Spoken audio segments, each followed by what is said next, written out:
ఇవాళ కాటేరమ్మ కొడుకులు పిచ్చ కొట్టుడు కొట్టబోతున్నారు.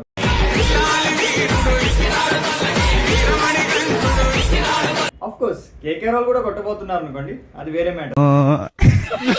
లాస్ట్ మ్యాచ్ లో ఓపెనర్ ఇద్దరు త్వరగా అవుట్ అయిన 200 పరుగులు చేసింది ఎస్ఆర్హెచ్. కానీ ఈ మ్యాచ్ పులి ఆడబోతున్నాడు. Hello guys, welcome to IPL ముచ్చట్లు ఎపిసోడ్ 6. ఇవాళ match SRH versus KKR Eden Gardens లో జరగబోతుంది. హెడ్ టు హెడ్ విషయానికి వచ్చేసి జరిగిన 30 మ్యాచెస్ లో 20 మ్యాచెస్ కేకేఆర్ గెలిచింది. లాస్ట్ 5 మ్యాచెస్ లో కూడా 4 మ్యాచెస్ కేకేఆర్ గెలిచింది. ఇక టీం విషయానికి వస్తే రెండు టీంలకి స్ట్రాంగ్ బ్యాటింగ్ లైనప్ ఉంది, but week bowling. Eden Gardens లో పరుగుల వర్షం కురబోతుంది. టాస్ చేజింగ్ అంతా పక్కన పెట్టి ఇంకా ప్రెడిక్షన్ విషయానికి వచ్చేసి ఎంత వీక్ ఉన్నా ఏదో టీం గెలవాలి. Prediction for this match, SRH gonna win. పులి ఫామ్ రాబోతుంది. ఇంకా బౌలింగ్ లో నేనేం చెప్పను. ఫాలో ఫర్ మోర్ ఐపీఎల్ ముచ్చట్లు. Thank you for watching.